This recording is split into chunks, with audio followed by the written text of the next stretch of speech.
right, just call the meeting in order. We'll start with the pledge of allegiance. I pledge Allegiance to the flag of the United States of America, the United States of America, one nation under God, for which it stands, one nation under God, indivisible, with liberty and justice for all. Okay, first I'd like to thank, we have two new members. Well, we have a member and an alternate member here tonight for the first time, Mr. Brad Vaughn, and Dr. Smith is here tonight. So thank you very much. Glad to have you. We got a full board tonight. It's fantastic. First thing, we'll start with this public comment time. This is just your general comments. If anybody from the township has something they want to bring up, talk about, we'll give you a couple of minutes. If you do, please, when the chair recognizes you, please state your name, general neighborhood, or where you live. You can go ahead. So does anybody have anything, general comment? Yes, Judy's hand went up first. I'm Judy Canassi, Green Crescent Drive. Are you guys, and I'm asking a question, you don't have to answer or not, but the people that are watching on Zoom, are they able to participate in the meeting? in public comment. It's up to you guys. The board has made a decision. They don't want people participating over Zoom, but each individual board or commission can make their own decision. And if they're not, I just think that with everything going on and COVID still being out there, I mean, between November and now, there have been a lot of things going on, and there are people that are still worried and, doing it even, Joe does it by there. And I just think that the township is wrong for not allowing it, but I would hope that this board would allow people to be able to participate if they are not able to make it. Thank you, Judy. Anyone else? Yes, sir.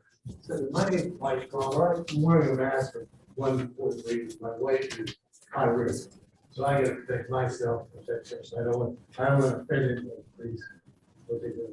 I did 26 Myers Road. I have several things. I think first of all, you all are doing pretty strong. I have no problem with that. But I do have some things I want to share. Basically, you can think about it. Appreciate it. First thing is the safety issue. Safety issue was brought up several weeks ago pertaining to one individual that died in the fire.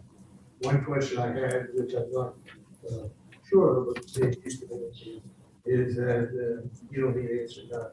When is all the property in, rental property in South Strabane being inspected on a yearly basis?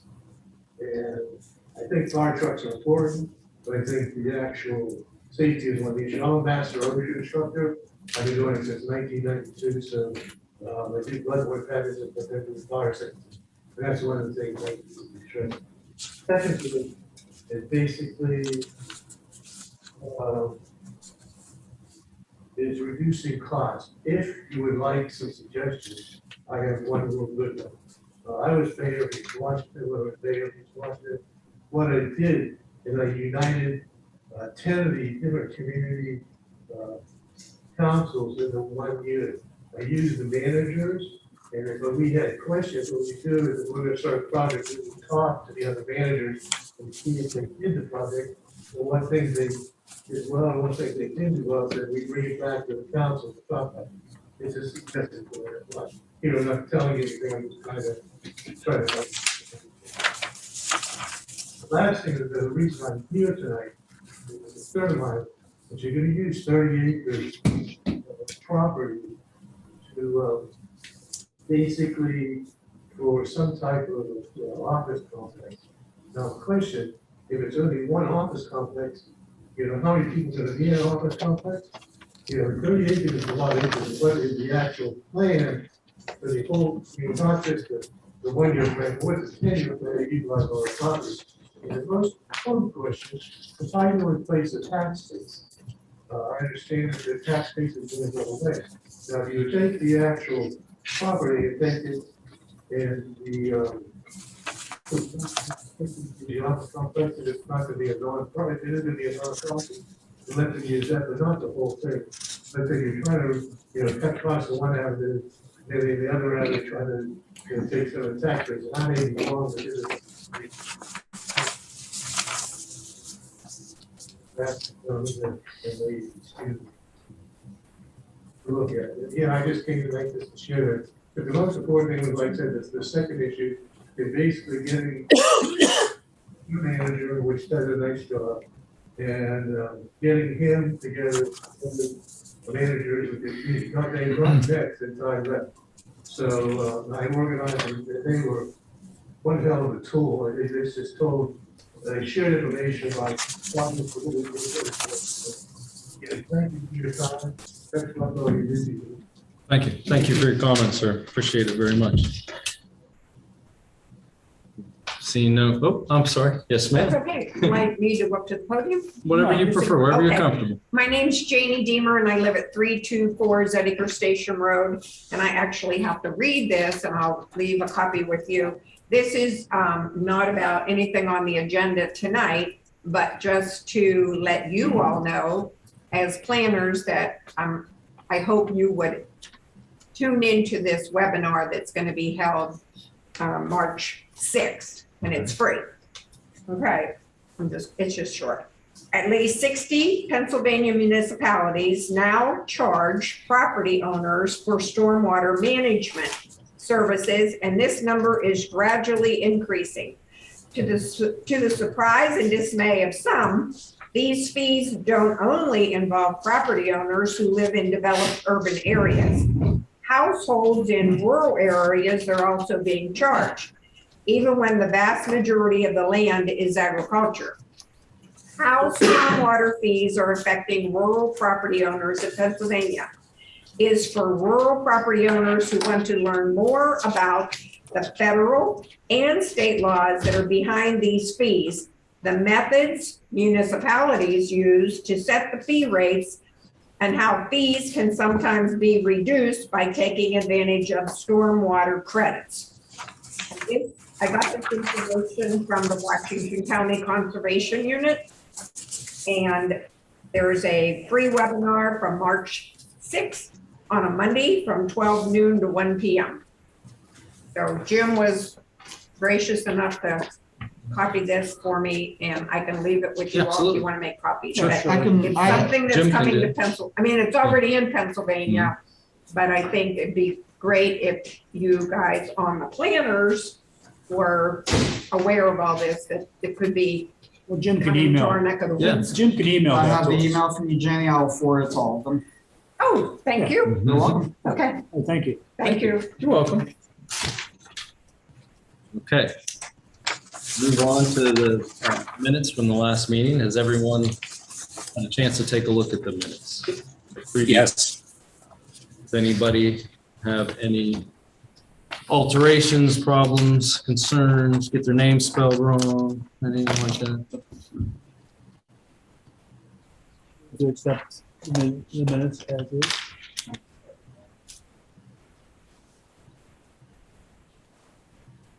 Motion and second to approve the minutes? Fred seconded it. Yeah, Fred said. Okay. All in favor, say aye. Aye. Aye. I think before we get in the agenda too, Tom, Sure. I think the people on the Zoom meeting should be allowed to attend to this thing.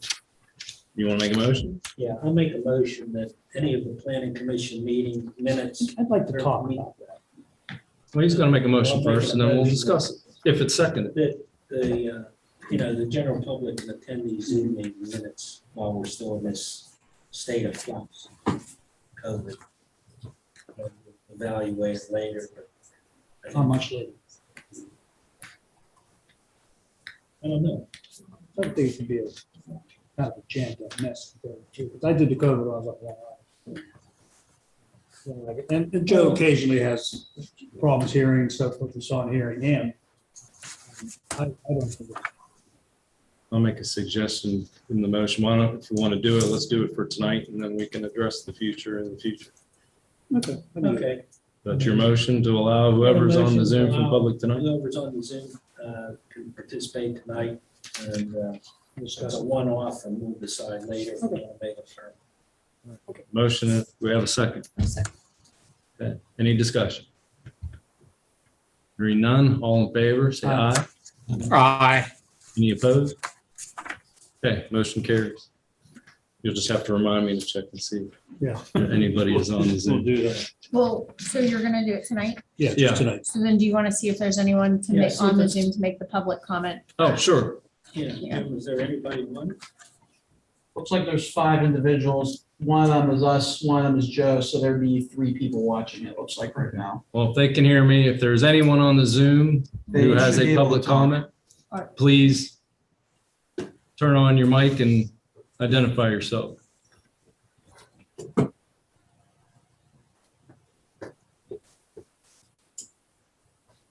And they are able to unmute and turn on their screen if they want to, but it doesn't appear anyone wants to.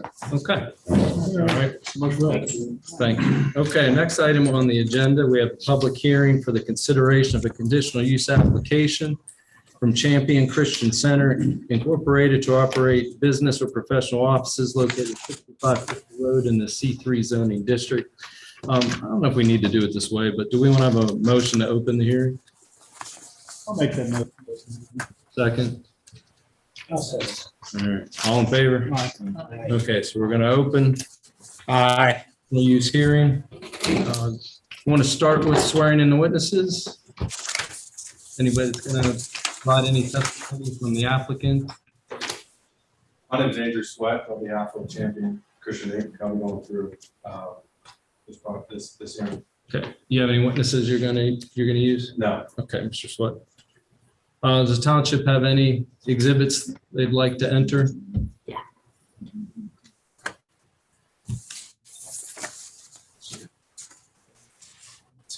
Jim, did you hear that? I'm sorry? Township have any exhibits they would like to enter? To start It's with? that you would make any decision on which exhibits. Typically, it's the practice that the entire packet given to you. So, Right, usually, my understanding is you usually put in for the township the notices of the advertisement. they're in there. For the packet. I believe that, is that all part of the packet? Use the whole package. We're gonna mark the whole packet as the applicant's exhibit, Jim, or is the township have a specific exhibit? The township's exhibit is the packet? Yeah. Okay. So the township is offering the application packet as township's exhibit 1? Yep. We'll go with 1? Okay. Provide a copy of the report for you. Okay. Mr. Sweat? I'll be either going here. Sure. The only additional exhibit will be a handout to the scope of what this project plans to become, so you can get an idea on existing projects that are already built and operating under what the intent of the project is. Well, handout to you. I'll be going through that as well. Like I said, the township. Well, it'll be yours. This will be yours? Yeah. Okay, this will be the applicants. We'll use letters for you, I guess, is that right? That's A? fine. Yeah. And can we get a copy too? You have more than one copy. It's a bunch of copies, but it's just one package. One package. Yep. Applicants A. You gonna give her that?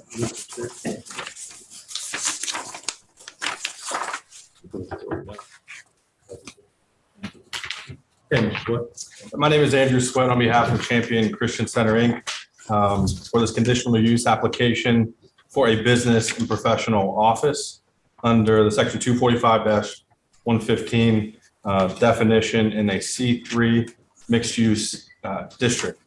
The plan of this proposal is to conduct solely business and office space use off of Fisher Road for approximately 29 acres.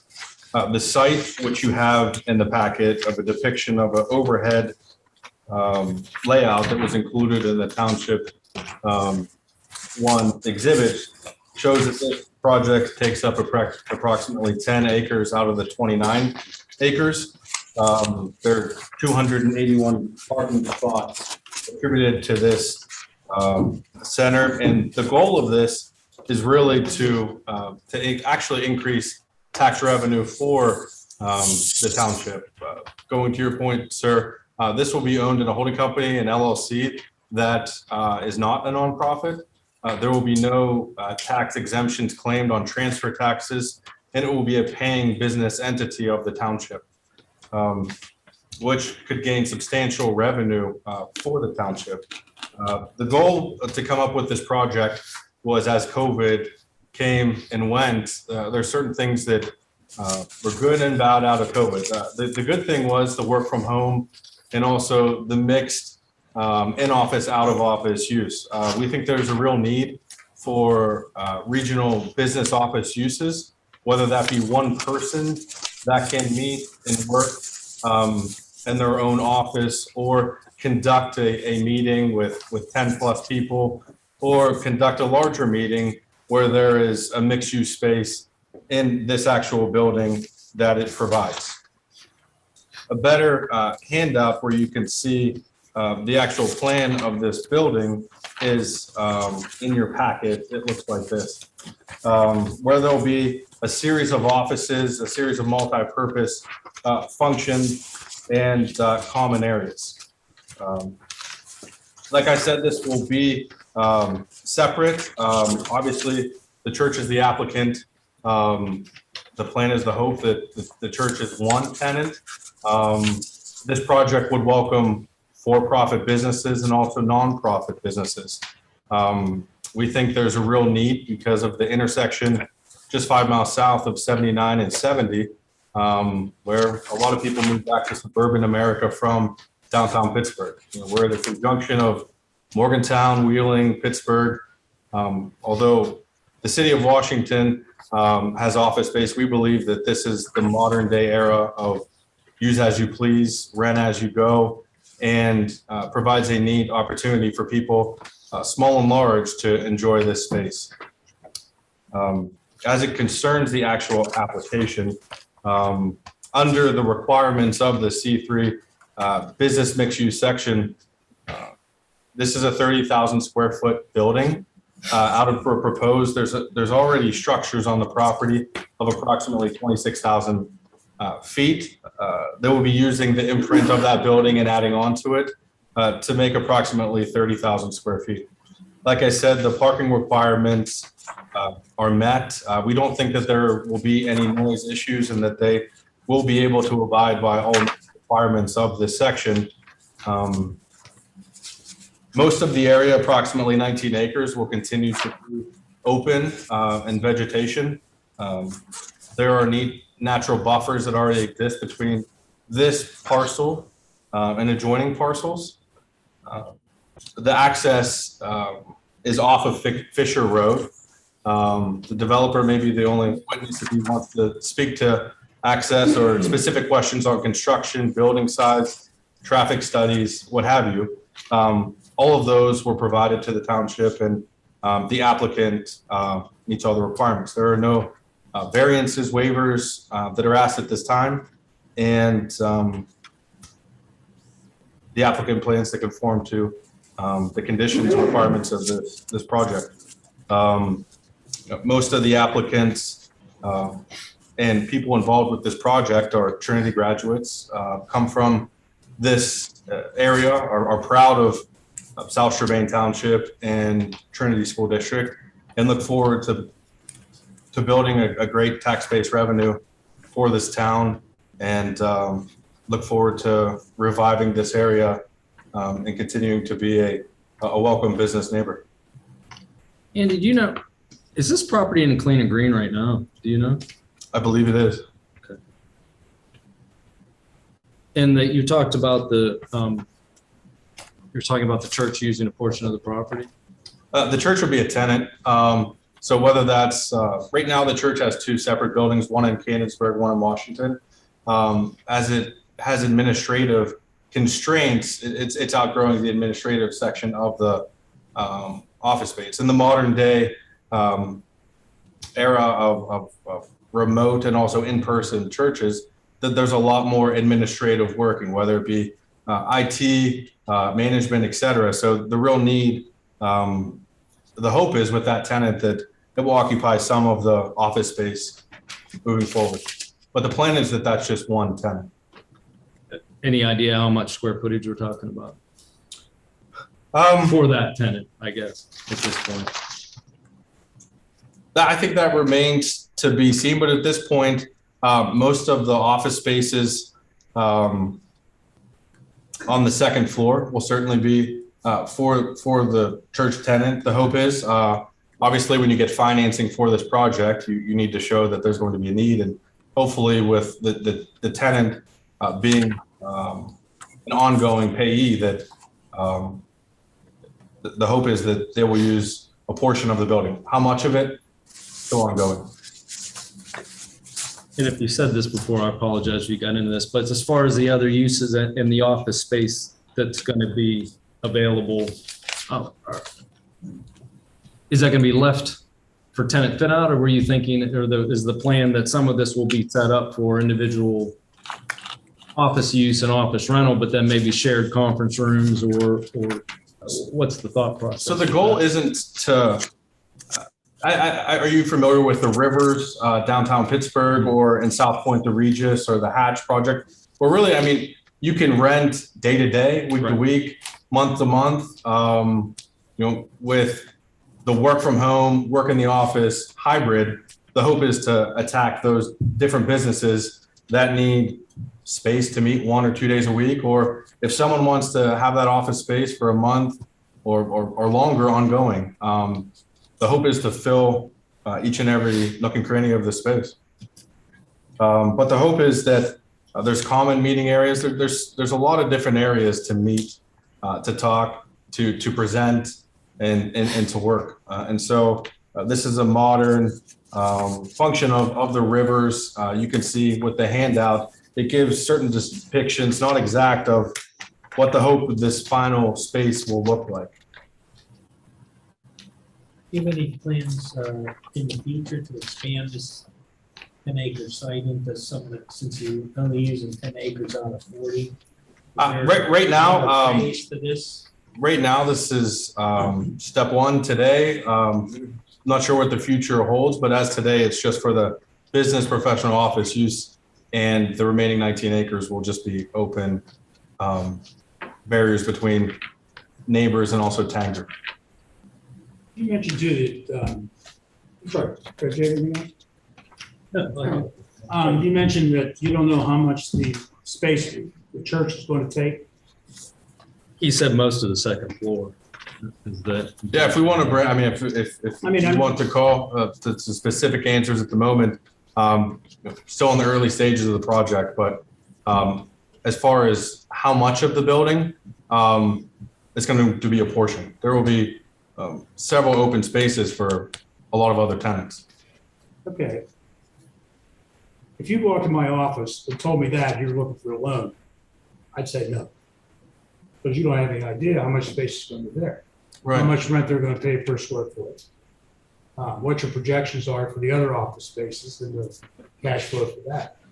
So you would have to have some idea right now how much space that's going to be, not just, they're going to take something, we're not quite sure what it's going to be. So it's not really answering a question. Well, the church is going to, there's guarantors on the loans that's outside of this confines of this hearing. They've secured finances, ready, willing, and able to close. The bank and their underwriting department is satisfied with all documentations provided. They understand it's going to be a mixed use area where Champion is not going to be the only tenant. Do you have any potential tenants right now? I mean, lined up other than the church? Yes, there's a series of 10 to 12 emails where people have already reached out, inquiring about the project, inquiring about the space. So yes, there's in excess of 10 for-profit and nonprofit companies. How long have they been advertising for these spaces? There has been no advertisement. I mean, that the bills are put out for interest rates. This was all by word of mouth. So at the moment, there's been no formal advertising, no formal marketing plan. Like I said, we're at the onset of the project. Financing is secure, but as far as any marketing for potential tenants, that hasn't happened. And this is who the church is handling all this. This is the. It's going to be in an LLC. The church is the applicant, but in order to to be non-exempted from transfer taxes, paying real estate property taxes to the township. We're not claiming any exemption. And it will be in an LLC outside of the nonprofit corporation, the plan. I think partly what the board has, since this is conditional use, you're allowed to do it to some extent already.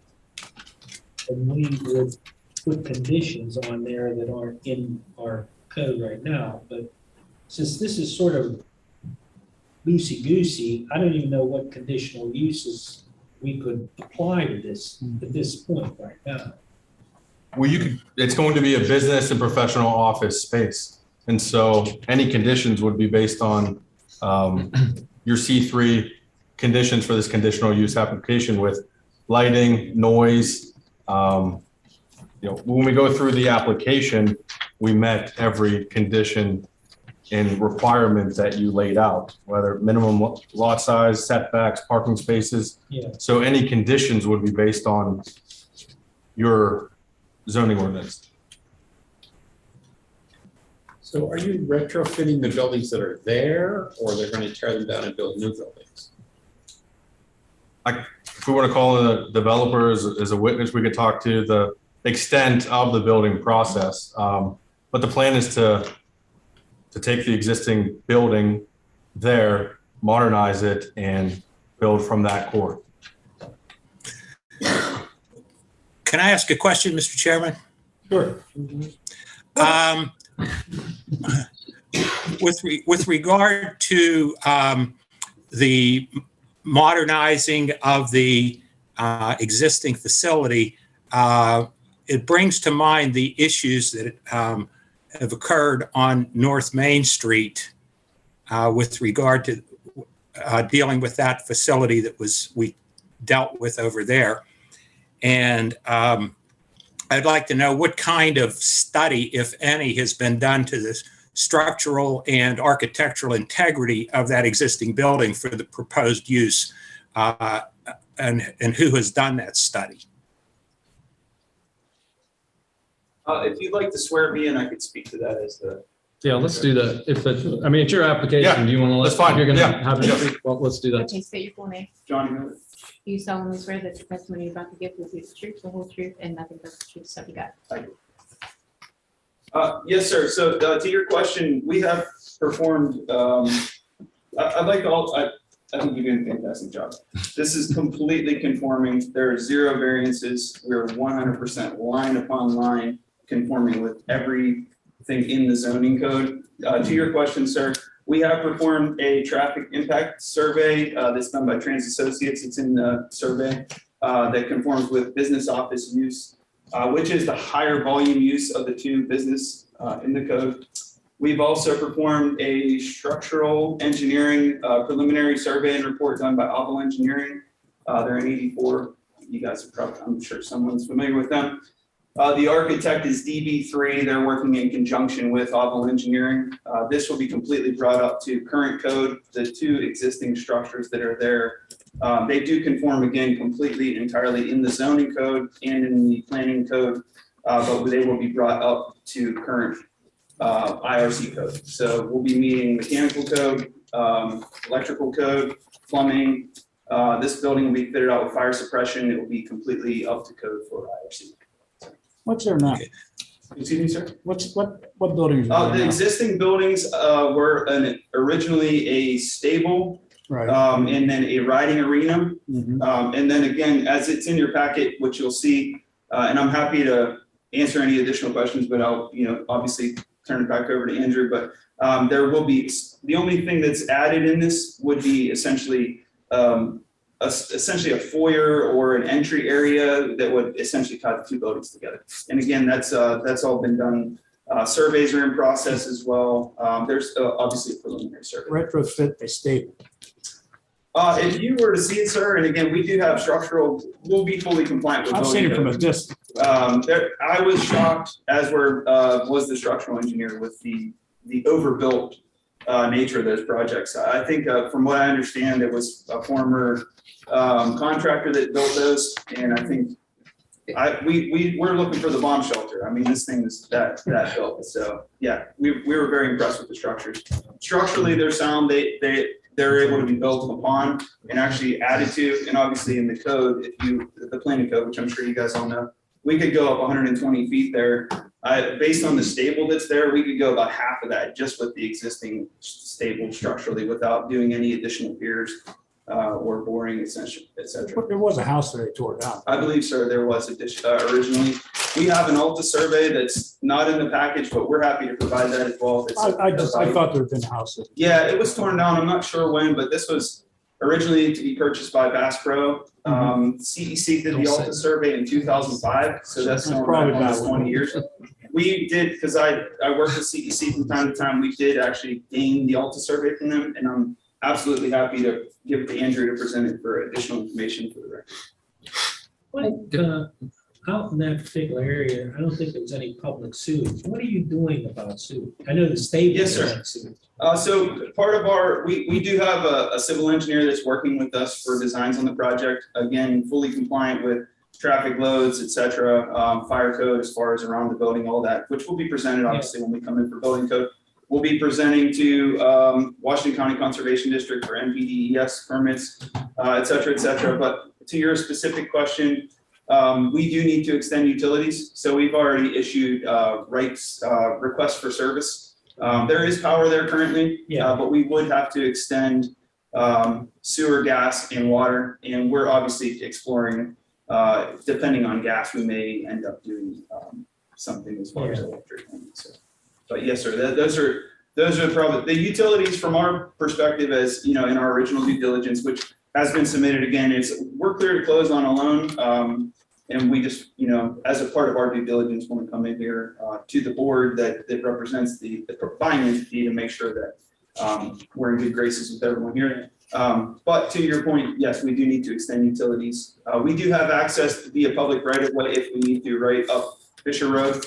We've already explored those options, but we've also talked to some of the neighbors who are very friendly, and we've had some great conversations with. They're here, may or may not be here as well, but to that point, we're exploring some potential easement discussions. The other reason I'm asking is sewage has been a hang up here on some other developments. It's got rather contentious. And yes, sir. Pretty much, you know, it's the capacity and that sort of a thing. And water and gas, and that's all to you, and they can. But the sewer is a different issue, and I was just wondering how much. That is a part of our due diligence. KD Engineers is doing our civil engineering and Keystone surveying. They're kind of a loose partnership, so they're working on that scope of the work. And again, that's part of our due diligence as well. Based on at least their initial feedback, we don't foresee that being an issue. We are doing some due diligence on stormwater management because currently there's no essentially blue line streams that discharge, but we're already working through an engineered solution which would comply with NPDES, Conservation District, et cetera. So. Paula has some comments, questions. Couple things, wanted to verify in your traffic study, if I'm reading it correctly, is it 46 additional trips in the morning and 43 additional trips in the afternoon that you're looking at? So I believe that is what's there, ma'am. I don't have it in front of me, but we submitted to Bob Getzetrans, and he calculated again based on the code, based on C3 and business office we use, and then he has, I don't know how they calculate that, ma'am, but they do have a calculation that they use to determine this. Okay, because if that's 46, and I know you're talking about remote work sometimes though, so you're anticipating maybe 46 people and being employed up in that office building a day. I don't, again, I'm not the engineer, but I'm happy if that's a follow-up, I'm happy to ask Trans Associates to clarify that. I do know that that was based on current zone, current calculations that traffic engineers calculate, but I'm not a traffic engineer. No, that's, well, then my question would be to you, Andrew, is with the Champion Christian Center, how many people are they planning to employ on that facility? I would say, ma'am, that based on what is there, the current capacity, we could calculate if we know the square footage, then we've used that square footage to calculate trips. We've also used that square footage to calculate parking. Because how many parking spaces did you say, Ron? So there are 100, sorry, good. There's 281 spots. 281 spots. Yes, ma'am. So Okay, I'm missing 150 are required by the township. Because of the size of the building. It's based on a square footage calculation, yes, ma'am. So there are, by requirement, which again, we want it to be variance free and fully compliant. By that requirement, we're required no less than 150. So this is just due diligence. As it's already been mentioned by Mr. Pizzuto, there is a possibility, we don't have plans currently, but in the future, there may be additional structures that will be put in there by rights as well. And, you know, it's obviously more cost effective when we're doing mass excavation, grading, permitting, surveying, to just add additional and try to buffer in a little bit of extra capacity. Well, I understand that. I'm confused by the trips because it seems very low given the size of the building and the number of parking places and all. And you said you do not know How many full-time employees of that tenant? We can get back to you on the exact number. That was based on a 30,000 square foot building as depicted, and the traffic study engineers conducted their algorithms, how they do it. If that's a requirement at additional meetings, we can certainly try to see if the traffic study analyst will be here and they can discuss further. Okay, it might be helpful to know how many they're looking to employ up there, if they're given their applicant for that. A couple other things. Are you aware that that was involved in a TIF, that property? Yeah, all that wonderful stuff. Yeah, there's a lot. And I believe that still might be existing. There's this period of 20, 24 years, 25 years. 20 years. 20 years? And I don't know. Yeah, do you remember, Joe, when it started? No, I've heard two different dates. I heard 2006 and 2008. Okay, that's what I'm wondering about.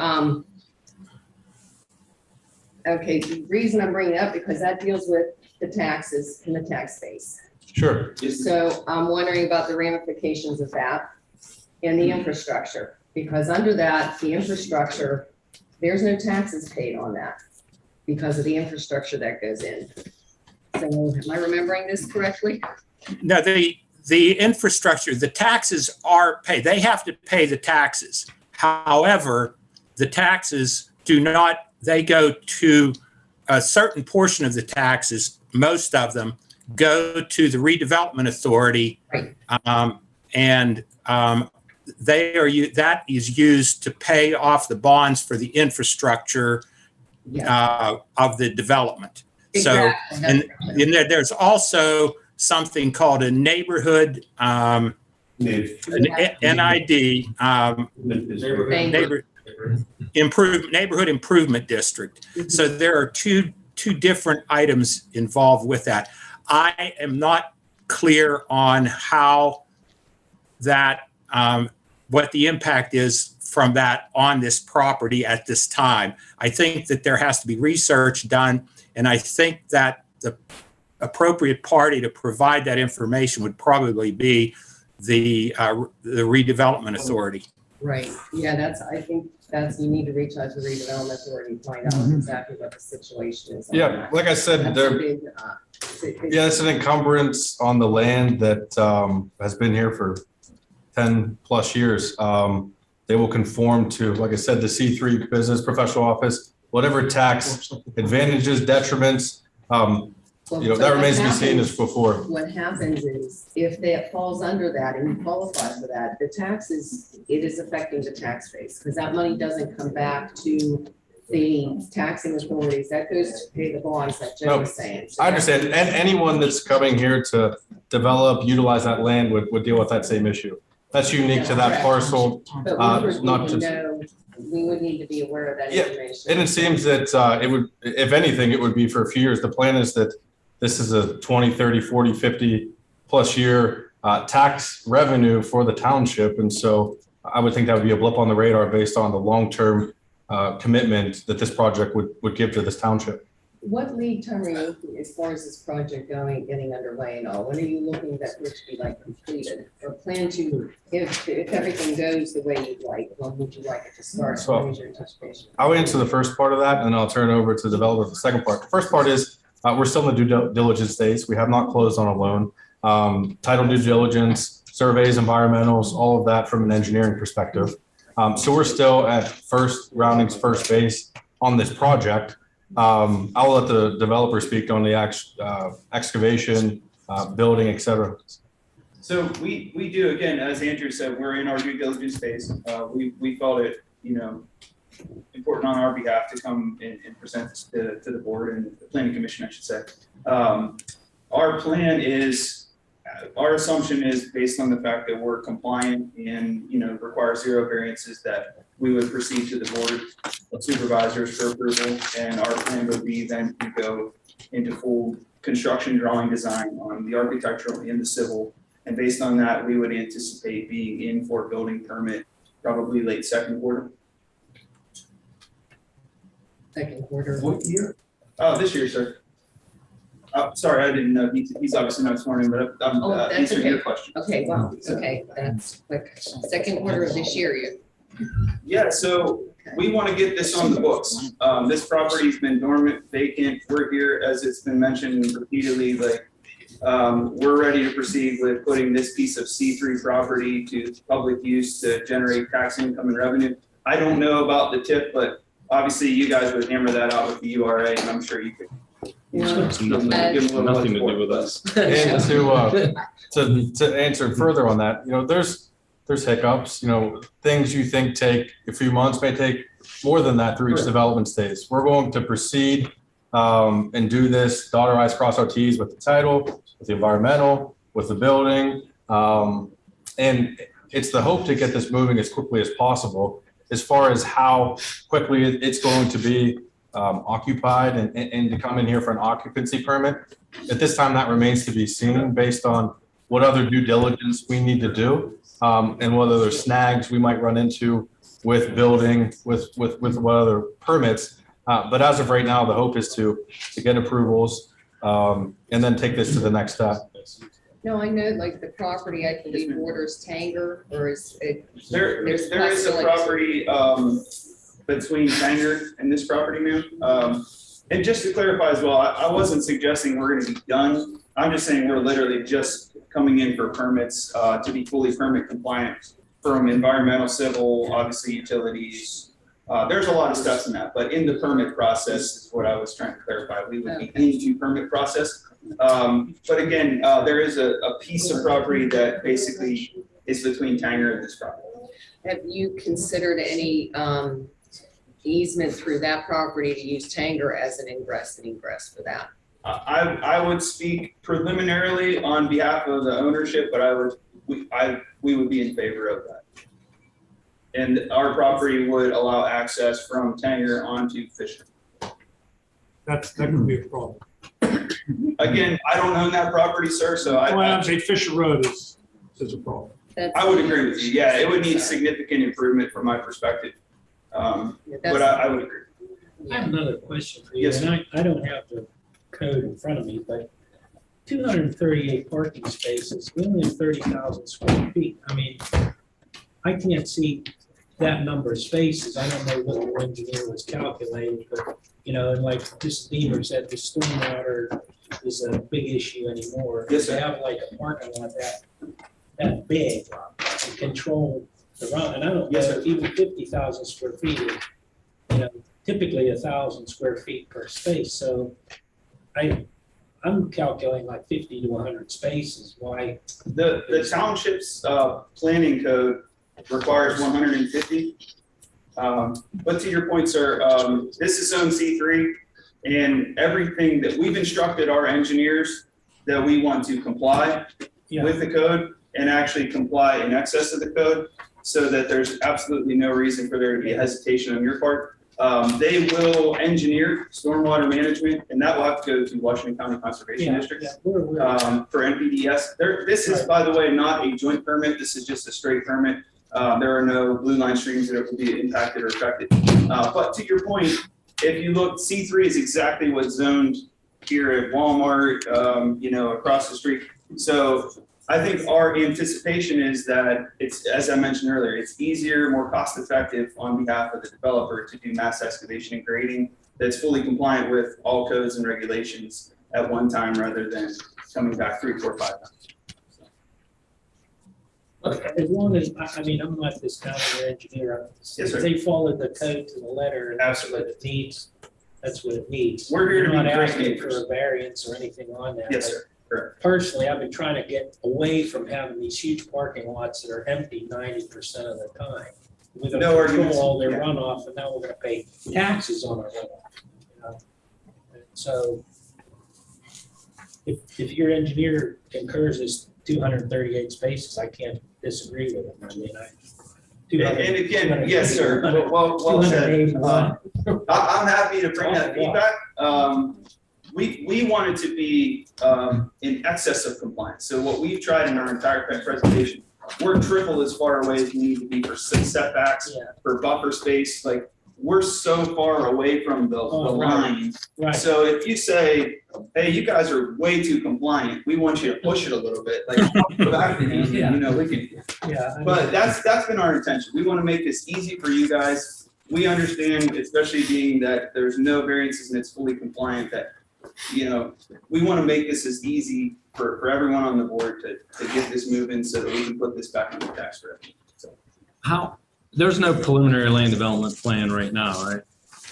We have, in the traffic impact survey, it did suggest that we move the access down, but the civil engineer is currently drawing the access lanes. And it would, at least on the current plan, be private. Again, in the future, should there be some feedback or, conversation with the township, that could potentially be dedicated, but the initial determination, barring something kind of in the tangle, would be a private access. By rights, we're on that, again, according to the planning code, we're allowed 4 properties accessing via that driveway. We would have 1 property accessing it, but again, if there were to be future interest in making that connection for the benefit of the township and its residents, then that could be dedicated. Okay. Just, Go ahead. Fred, you were asking on the parking. I just saw here in the application. If I'm understanding this correctly, too, it says you are providing approximately 250 parking spaces with room for additional. Based on our requirements, that can accommodate a 50,000 square foot building, which is well in excess of the proposed 30,000 square foot. So it seems like the parking is excessive, if I'm reading this right. We are it's compliant. something that, compliant, yes. Yes, ma'am. And again, I just want to clarify, and that's why we're here, right? Everything that we will be doing will be done by a licensed engineer. That will be a sealed engineer drawing that will be submitted to the township in a land development use application, but also B to the correct authorities as far as NPDS, Washington County Conservation District, et cetera, et cetera. So.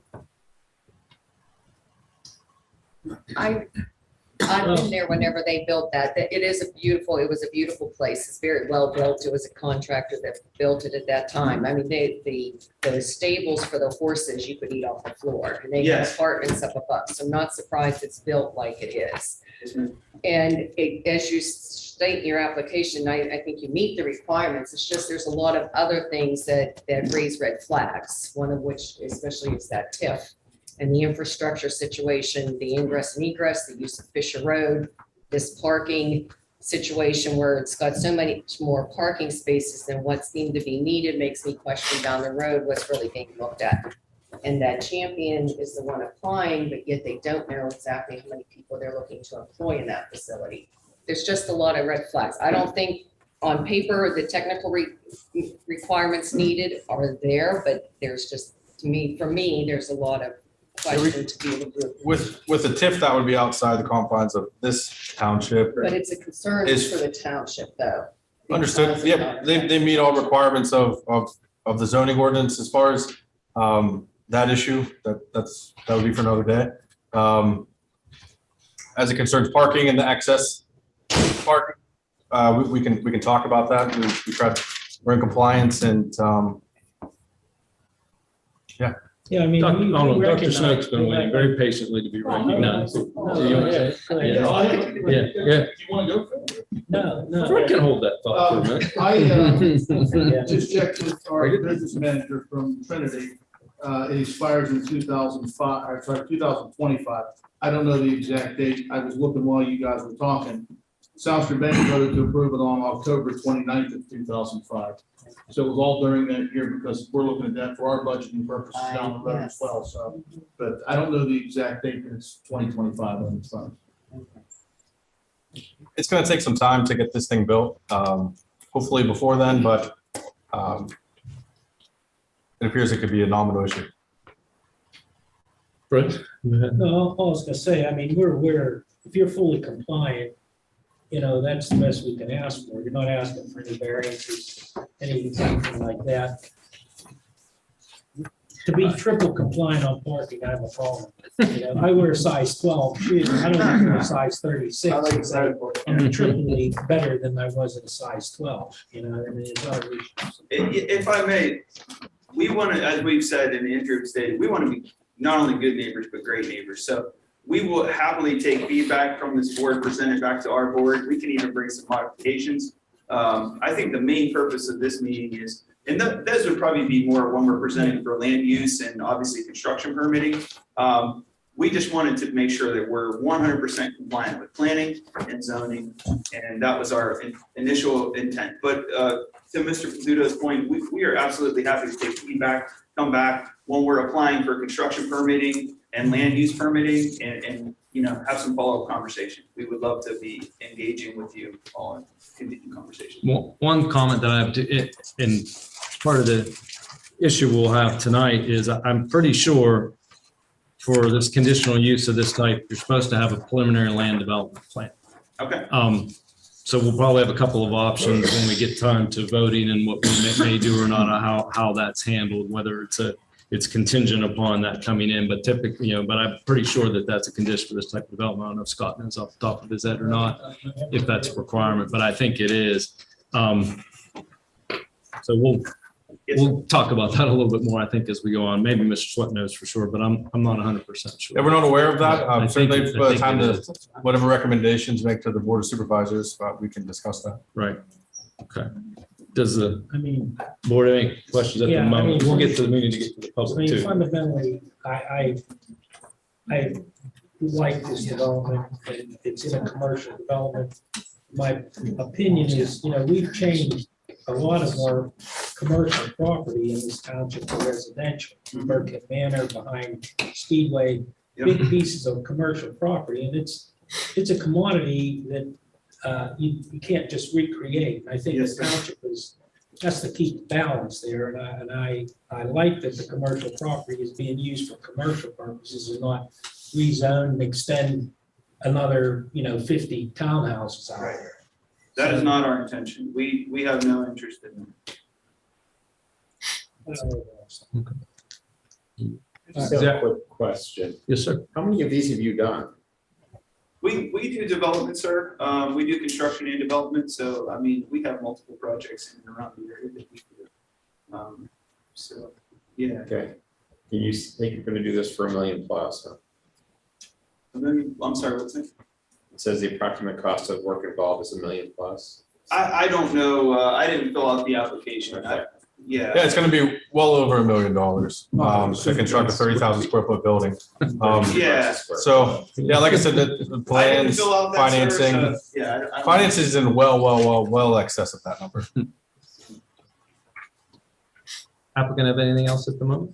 We do not. Okay. Everybody good? We go to the public? He doesn't have a report. Engineer doesn't. You typically review conditions. Oh, okay. Well, so much for So him. it's fine. Yeah. Unless we had a preliminary land development plan, then we would have had that. Thank you, Andrew. Thank you, Andrew, and be prepared to come back. I'm sorry. As far as tax exempt, if it's as far as conditional use, is that a condition we can place on this? I don't. No, I That's what we don't, have no. to find out. That's No, what no. If you're asking me, no, I don't think so. That's what I'm wondering what's to say that it doesn't change. You can't Yeah, we control gotta that. figure out what I that don't- is. You can't control that. Well, that's what It I'm is wondering. what It's a it is. church. I'm trying to. Well, I will tell you, in your Yeah, question, I I'm will trying to tell you how understand some of how it, they can do if, just in general, I'm not giving you a legal opinion here. This No. is just telling you.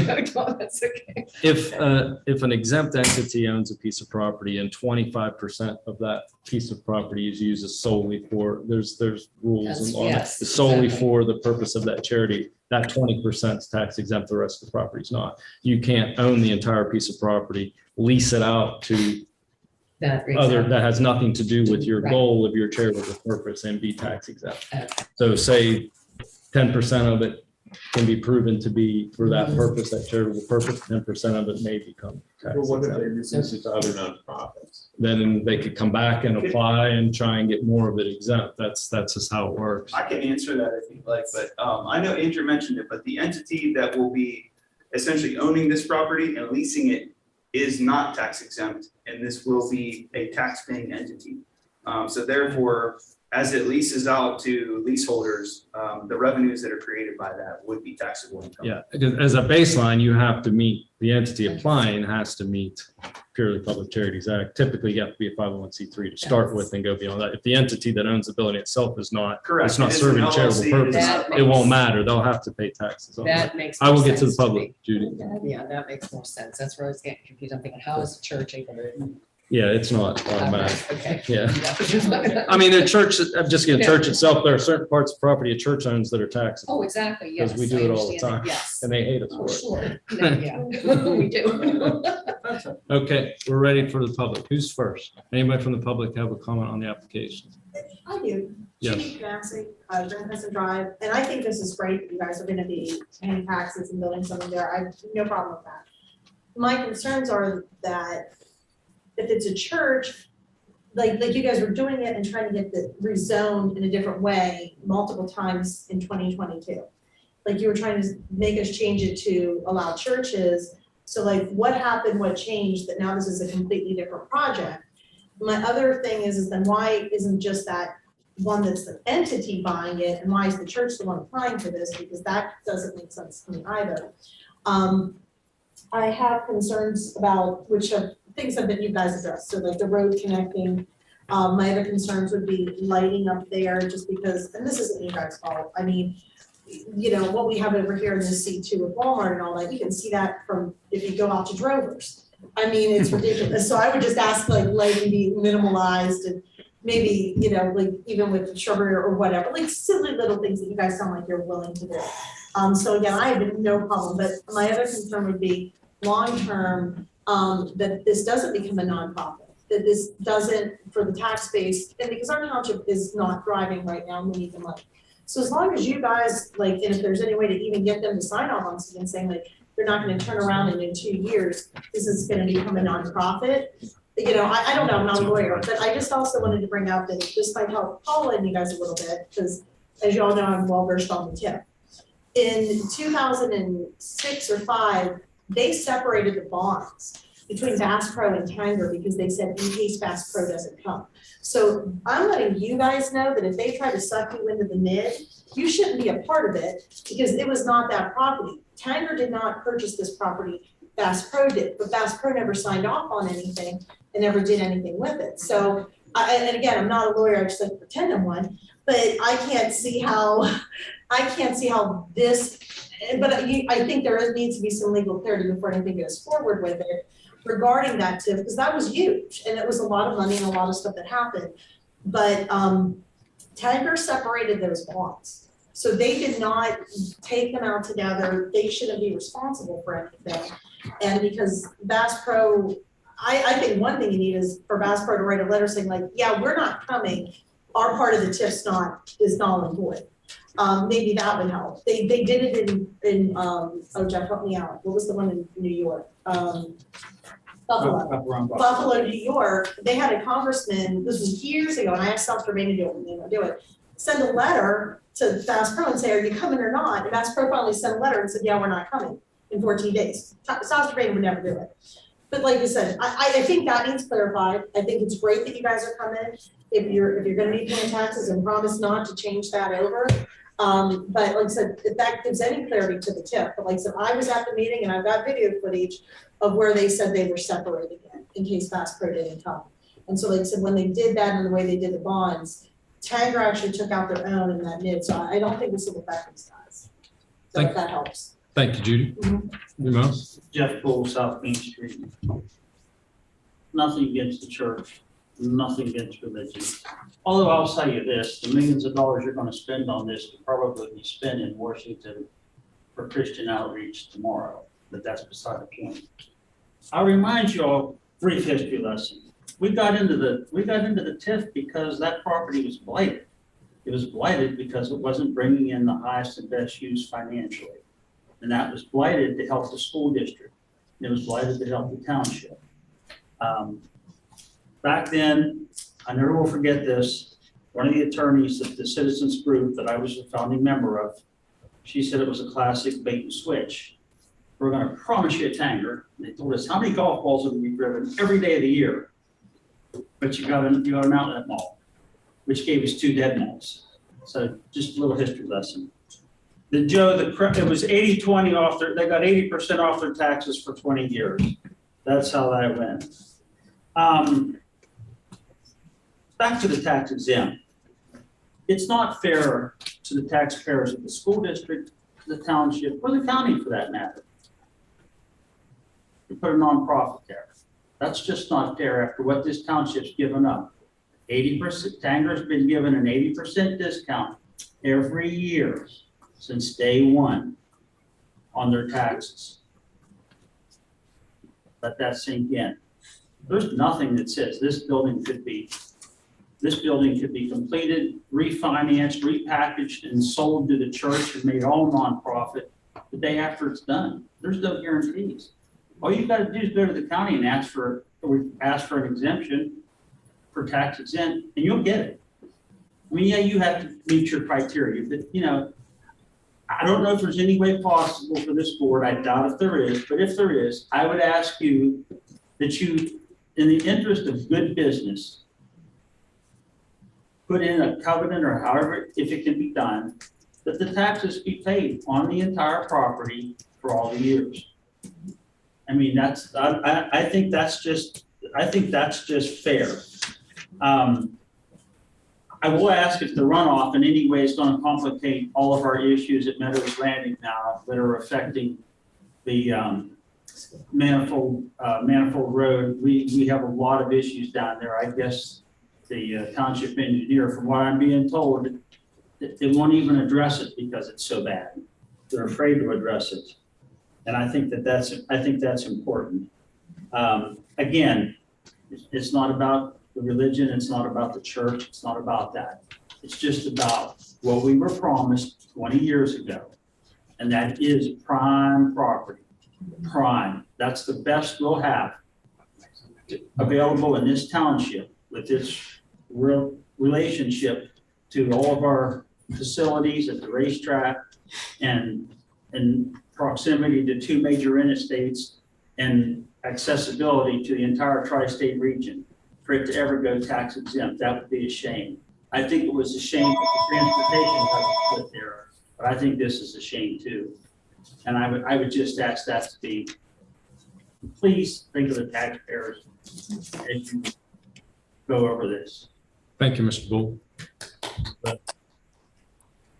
Your hand went up first, or are you deferring? My engineer, he'll go first. All right, sir, who are you, sir? I'm Kevin Brett with Lennon Smith Solar Engineering. I represent Chapman Properties, Jason, property owner. Just a few questions. One of the areas that we've struggled with is sewage. And part of the sewage process is you have to get a PHMC clearance as part of the planning process, which then in this area you get a PHMC hit, which causes an historical dig for artifacts, etc. Very expensive.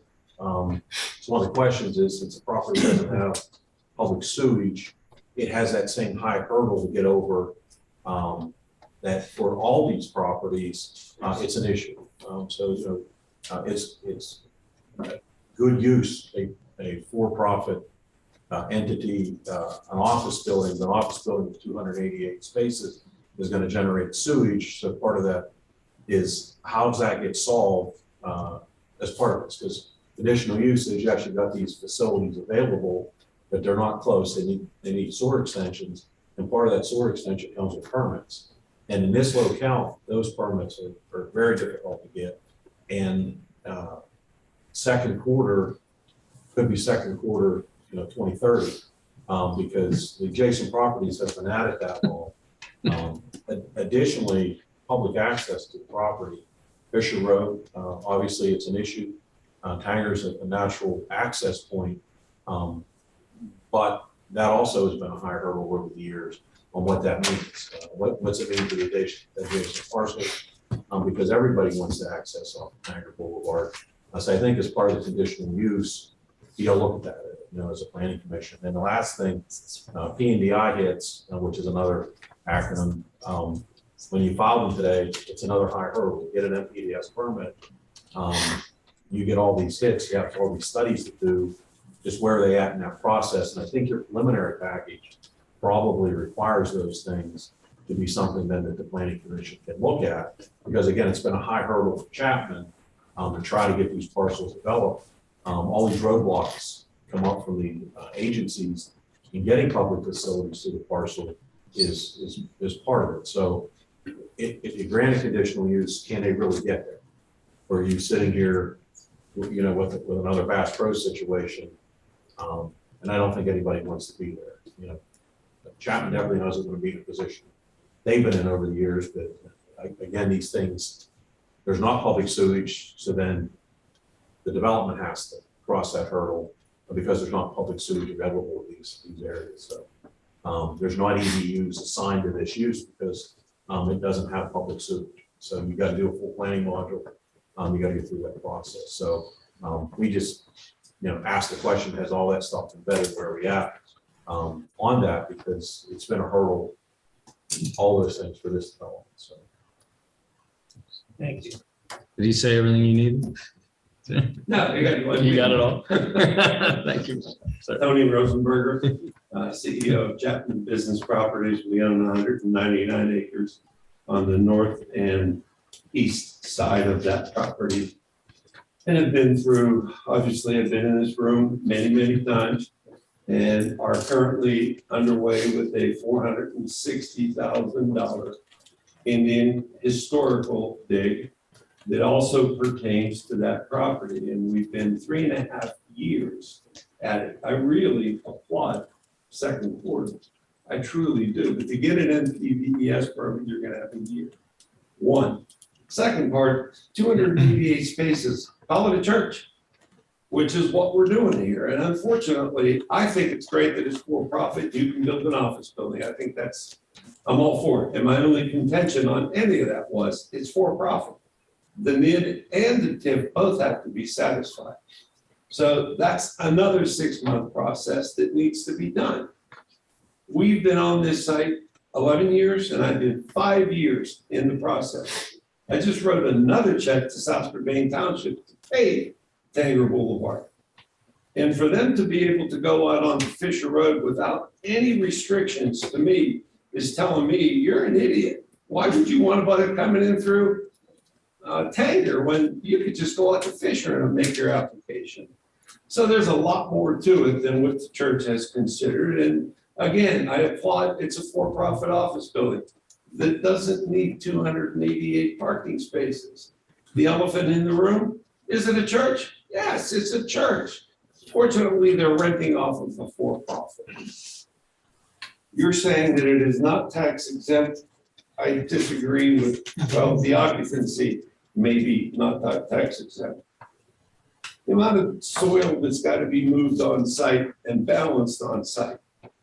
There is 700,000 yards is what Bass Pro had computed, and I think our engineer agrees to that.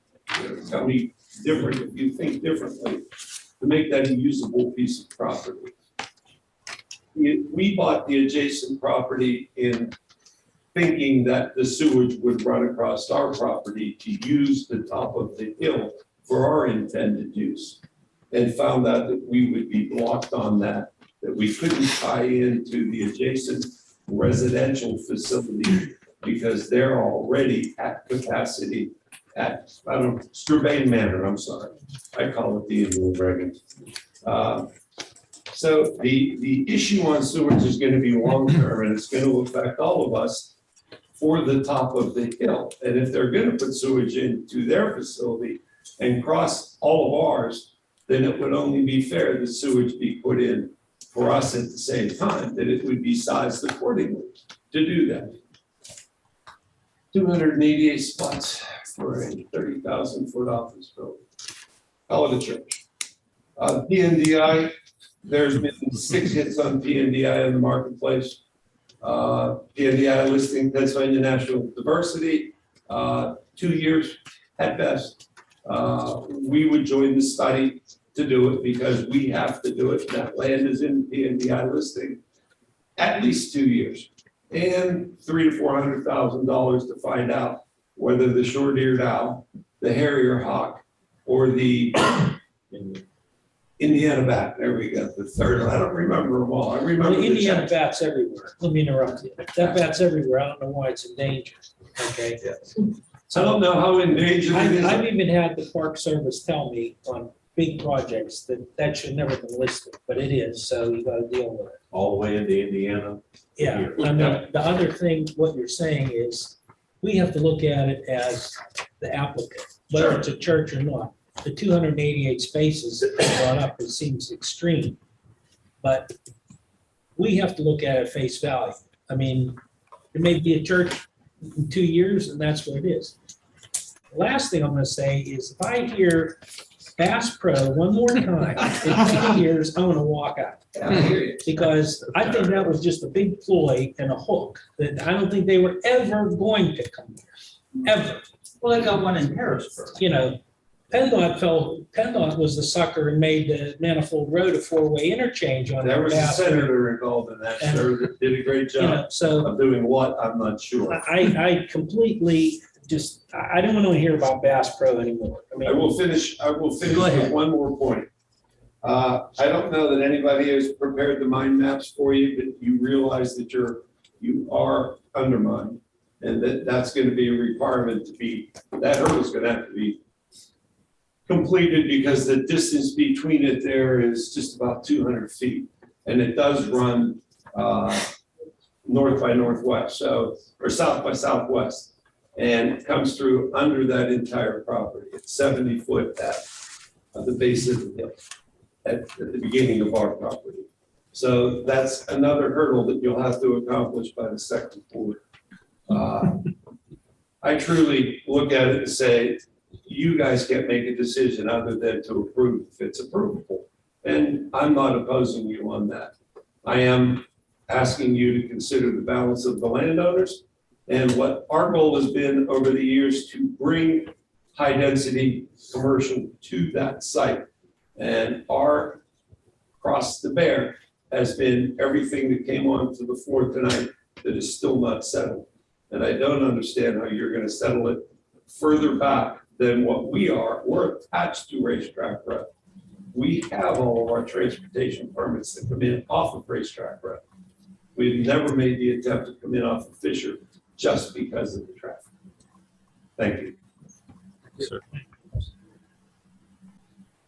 Anyone else from the public? Yes, Ms. Janie Deemer. Deemer, Dedinger Station Road. I just have, I guess, a question for Mr. Miller. If, and I agree too, that parking spaces are, that's an elaborate amount.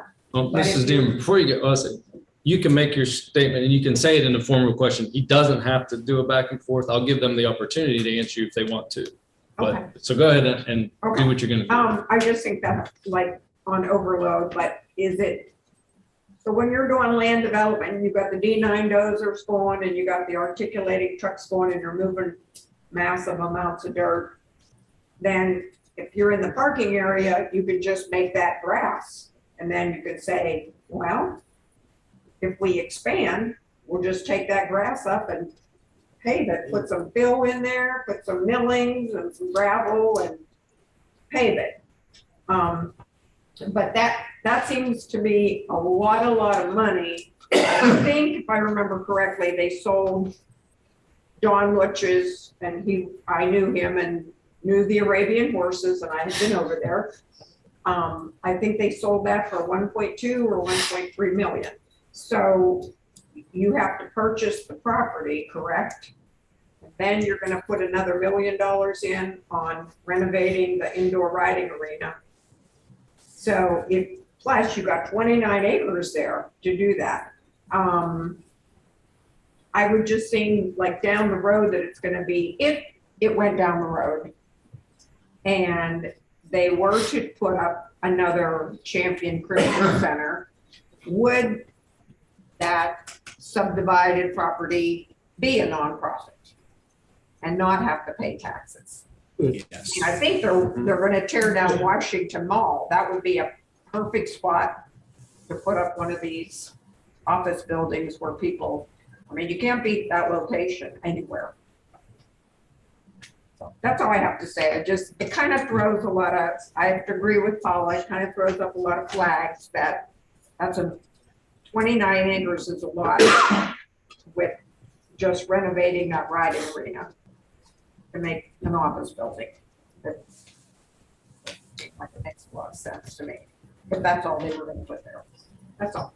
Okay, thank you. Any other comments from the public? Give the applicant another chance if there's anything they'd like to say or respond to anything. As far as, you mentioned Next Amendment with the church, et cetera. Champion Christian Center has nonprofit sector. There's certain strings of a modern day church. Some churches have daycare, so they have a separate LLC. Some churches subdivide areas and sell it off for profit. In this case, they went another direction and saw an opportunity that the true intent behind the project was the business and professional office space. And so we made a pivot at that point and proceeded as we are today. As far as the applicant, Bass Pro still owns, sorry for mentioning it again, still owns the property. If conditional use of approvals happen, the land will benefit, there could be a variety of developers down the road. I understand this is a long process and this is step one. As far as the TIF and everything else, out of our control, separate issue for third parties involved. As far as the nonprofit and taxes, our plan is to pay taxes with it LLC. That's transfer taxes and that's real estate taxes, both school level and county. Stormwater management, again, that's another due diligence hurdle that will come. As far as sewage, public asset access, and PDS pro, every development project has its own unique set of circumstances. We understand this is a hurdle with this project. The location is great, and so what we said with second quarter is that if approvals happen, we'll embark on the process of permits, next steps of due diligence. In no way do we think that's going to happen by second quarter, but we certainly are going to attack every one of these due diligence conditions and outstanding matters. First one being closing on the property. What comes down the road, we'll deal with that next. Yeah, as far as the coal study, Indian dig, et cetera, that all will be issued out with our. I think I tried to answer most of the questions. If there's any others, we can. Yeah, I do have a question. So you would not have a problem with a covenant that was brought up about this as far as never having a non-taxable entity in that facility, those acreage? As far as the owner of that property? Mm-hmm. Yeah, I mean, that's, we're here today with the approval and conditions in your C3 mixed-use business and professional office space. We think we comply with everything. As far as that outstanding matter, that would be outside the scope of the C3 conditions that we're here today. That I'll just ask you a our question. meeting, but that would be a separate issue. I'll just ask you a question. Yes. Okay, well, I think what we'll do before, we need a motion. Oh, the chair. I have one last question. Yes, Joe. I think that we need an opinion, the planning commission needs an opinion as to whether or not, what kind of condition we can put on this regarding taxation and whether we can or not. I think we need an official opinion on that from our solicitor. I am doubtful that we can do that, but I'm not a lawyer and I don't know the law regarding this kind of a thing. Hey, Joe, thank you. I think we can talk about that once we close the hearing and everything some more too, if we want to get into that. I think at this point then, the chair would entertain a motion to move the exhibits into evidence, if someone would be so inclined. We have a second? Do we need to list them or do we have that? It's the first one's the packet, the second was their handout from the applicant. Okay. Typically Exhibit 1 and Exhibit A. Typically A. So the motion is to accept Exhibit 1 and Exhibit A into evidence. We had a second from Joe? No. All right. And all in favor? Aye. Any opposed? Okay, motion carries. Next, I think we would need a motion to close or continue the public hearing. So moved. Which one? Continue. You want to continue the public hearing? All right, there's a motion. Is there a second? Hearing none, the motion dies. Chair will entertain another motion. I'll make a motion to close the hearing. All right, there's a motion to close the hearing. Is there a second? I second the motion. Any discussion? You want to discuss it? Comments? Why do you want to continue? I think we need more information on the TIF and a lot of the other information we had here tonight. And what Joe mentioned, the opinion. Let's talk about that. My one concern or question is, I think we need a preliminary land development plan of some kind in order to be able to apply conditions. I think that's a requirement. I'm not 100% sure. I'd like to see that before we decide on any conditions on the application. Most of the comments that I've heard today, I think are, look, this is a conditional use application. If they meet the requirements for the conditional use, that's all we're talking about. Whether it takes them 2 years, 3 years, 5 years to get the permit really isn't our question. I think we did the same with your development. I think at this board anyway, I think we did the same thing. So there are great comments that came up on that, probably a lot for the developer and the owner to think about moving forward with those things as well. But that's one thing I'd like to talk about as far as applying conditions. Maybe others feel more comfortable and have a good thought on if there's conditions they'd like to put in there. But now we're discussing whether we're closing the hearing or continuing the hearing or not. So we got a motion to close right now. We're discussing it. Tom, can I say something real quick? Yes, sir. I was able to verify, yes. According to section 245-103, the general standards and criteria for conditional uses, a preliminary land development plan, if required by chapter 206, which is a saldo, a current is required, yes. It's pretty much correct for any commercial Yeah. building. It's only certain residentials that are exempt, was my understanding. Yeah. Thank you for verifying that. Okay. I would be more comfortable continuing the hearing. I feel I'm not comfortable making a decision yet. I feel there's still some things unknown. And if there's land development approval that's needed, I think it'd be good for us to take a little more time to do more due diligence on our end to be sure of some of these things. The tips, I know that of all the things mentioned. And I'm not sure the preliminary plan actually has to be approved. I just think there has to be a preliminary plan. It has to be presented. I don't think we have to have approval of it, but it has to be presented is what I was thinking. I'd also like to have an idea of the number of people to be employed in it. So I know there's the long range, I would just think that if you are the applicant and you're looking at putting something there, you've got to be putting together some numbers or some expectations or some plan what you're planning, how many you're planning on having there, how much you're gonna lease, how much of that area you're leasing is gonna be entered into some of your financing plans, I would think. So I think that would be helpful to help us have a clear idea of what your intentions may be.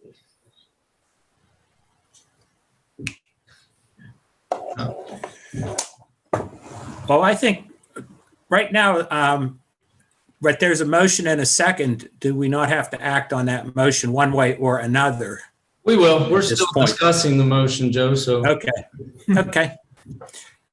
But that's absolutely correct. While we're in this discussion of this motion, I'll ask the applicant if we were to continue the hearing, would ask if he would waive the time requirements, and the main reason we'll be asking for is some sort of preliminary plan to give us a little bit more to work with as far as conditions go. Yes, we can provide. And if you can do it and come back next month, we can do that next month if that's enough time. But Yeah, we'll present it. We can present it as an exhibit. We can turn around pretty quickly. Whether you believe it needs continued, or if that's the only outstanding item that you can close the record contingent on that additional exhibit being available. Can you present that as facts and findings? the preliminary Yes, sir. land development plan? What do you mean by facts and findings? So typically, if there were a record that would be presented, we would be able to present facts and findings of the law as a part of that record that would then be entered into, which would not necessitate an additional meeting for simply a development plan. The problem that we have, I think, is planning is this is our opportunity to recommend conditions on the plan to move to supervise. If we move it on, we don't get it back. Understood. And then it's up to them to decide that. And I think we'd be abdicating what we would want to do. So I would say you could still present more if you want next time, including a preliminary plan.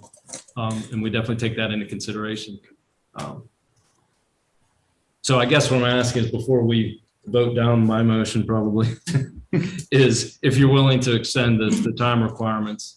I think they need something in writing to do that. Yeah. But and I think they could probably get you back on the agenda as quick as So you. this as would you be a want. continuance then.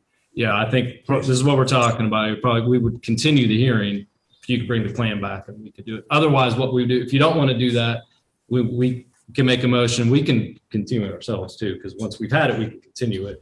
But we like to have the time. So we'll probably continue it either way, but. So they will give us. I think Andrew's checking on that. Yeah. You'll give us a written. Yes. Okay. All right. So there's a motion on the floor to close the hearing and a second. We want to vote on that motion. Is the other motion The other motion died. died? Yeah, it died for lack of a second. Let me revise No, my wait, motion. first Well, let's The first one. The first one died. but this Was one's still- whose motion was it? Right. Was it mine to close or yours? Mine, you seconded. All right. Well, someone else can amend your motion. You want to amend his motion to a continue? I want We to can do amend that. the motion. Why don't we just do this? Let's vote it down and then we'll just do a new one. Okay. All right. All opposed? Aye. Aye. All right. Motion dies. Chair will entertain a new motion.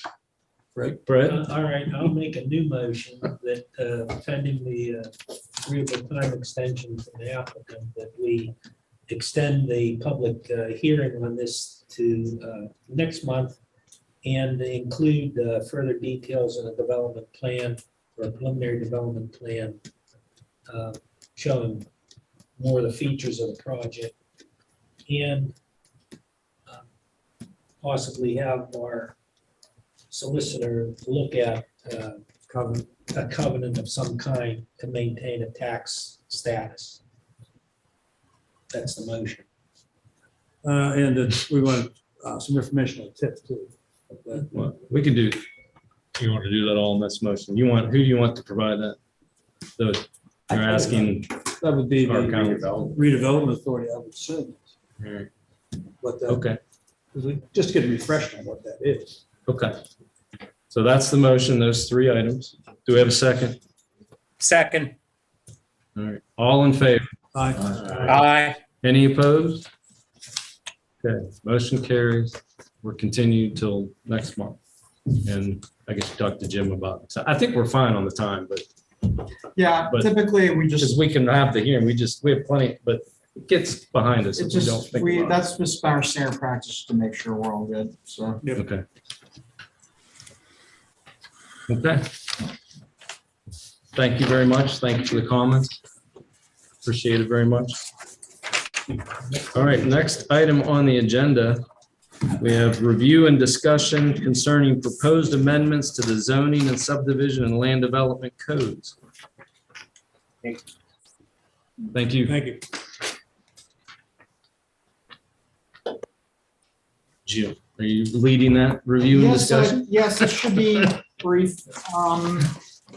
As you are well aware, in recent months, we've been having discussions regarding various sections of the code that may be in conflict, deficient, confusing, or simply not regulated.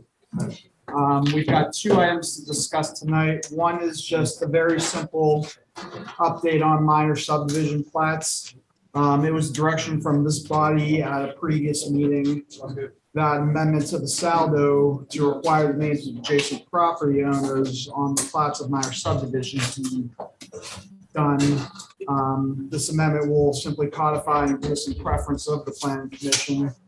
And when we do provide draft ordinance, I will have language to that. There's nothing really discussed on that. I just wanted to provide that update for the sake of posterity. The other item, the drive-through menu boards, following review and discussion at its August 4th meeting, the planning commission directed staff to write up proposed regulations for menu board signage for your review. I provide the language that is proposed in my memo, and it reads as follows. It would be an amendment to Article 18 of the zoning code, which regulates signs, and it would read as follows. Menu boards. Lots with an authorized accessory drive-through facility are permitted one additional freestanding brown sign as a menu board sign for each drive-through lane, provided each sign is no more than 36 square feet in size, no more than 6 feet in height, and complies with the visibility requirements of section 245-172D. The sign or signs are not counted toward total sign allotment, and no permit shall be required, though plans documenting the proposed menu board sign shall be submitted to the zoning officer, who shall confirm in compliance with this section. Definition for menu board sign would also be provided with the draft when we do provide it for clarity. All I'm requesting tonight is direction on including the proposal as written, including the proposal with changes, or to not include menu board signage regulation, but to clarify their status in the code so they are not treated as ground signs. Fred? Well, my opinion on this. is I'm well aware of it. I think we're looking, that we have a solution looking for a problem. I got you, Fred. And I really don't think the township needs to be regulating menu boards at restaurants, drive-through facilities. I think it's an overreach. And I think that the restaurants know what they want to put up. I think we can create confusion. They may have to make the sign smaller to comply. People could stop, can't read the sign, whatever. I don't think we should be in the business of regulating signs for drive-through food establishment or any establishment for that matter, car wash. They know what they want to do on their sign, and I don't think we should be able to monkey in it or tell them we only allow 36 square feet or anything like that. So I'm strongly opposed to any regulations on those. Well, Fred, I think that would mean that you're looking at his item number 3. In other words, what you have to do is clarify that they are not a ground sign specifically, and then that clears the whole issue. Am I correct, Jim? That is correct. So that it's not, so in other words, It's not even menu boards are not considered to be a ground sign, so they don't affect the overall square footage of signage. That is correct. Yeah. That's it in a nutshell, Joe. If that's a direction I'm receiving from everyone, then I'll proceed as that. Well, the rest of the board, the rest of the board is here. It's not just me. I mean, that's easy, that's the easiest solution for me, so I'm more than happy to proceed in that manner. We blame you for it. Yeah. That If you have sounds a good to me. 10-car pilot to fix Chick-fil-A, don't call me. All right, I believe I have my direction on that.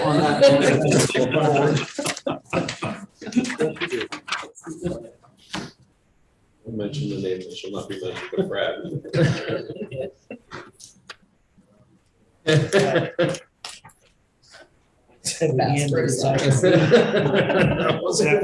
Was strong. I was waiting for the chair. I moved that we put up a Bass Pro sign in front of Fred's house. But that's not A drive. minimum of 36 square. I mean, a menu board, a Bass Pro menu board. Into my driveway or something. If the chair's okay, I'd like to move on to the status update. Yes, absolutely. We I all have just- homes to get to. It's been received, there's not too much, I don't think you have any should have any questions. My main concern has to do with the Act 537 plan update that I mentioned. We are in the process of organizing a joint workshop meeting between the Plan Commission and the Board of Supervisors, and I just need to know if there are any conflicts with any of these dates, so we can work out the best date to have as many members of both boards in attendance. If you don't have to You're provide. talking 7 o'clock at night, or what's The the? weekday meetings would be in the evening. Okay. If we pick a weekday, it would be in the evening. If we pick a weekend, it would be in the morning. Yeah. No. So you don't have to provide me right this second. Just let me know of any conflicts or anything via email, and I'll Okay. use that to coordinate with the board. I do know the 16th is not good for me. Okay. I'll make a note of Hey, Paul, you're retired. Not yet, Jay. It's all good. Someday, Except but for Saturdays, everything. Jim, you say weekends are out and then during the workday, it's gonna be in the morning Evenings. or evening. Evenings. It'll likely, we haven't decided on a specific time yet. Yeah, but 7 o'clock or something. 6 or 7 probably. Yeah. Okay, well, everybody can get back to you. on Yeah. that. I'm pretty good It almost. stays with the land. Maybe not the 9th I'm Pretty sure out. it stays Okay. with the land. I'll be out up and going to Long Island. Pretty sure. But they die. I mean, they don't Right. just last forever. U-Haul, I mean, you have to so here too. No, he's going early. Anticipated items. I'm not planning on going over the other items unless No, someone has a okay. No question. question on that? No. Okay. Nope. Claims, yes, yes. Okay, I'll all make a right, motion so to, we have a motion to Good adjourn. George. All right, All seconds. adjourn.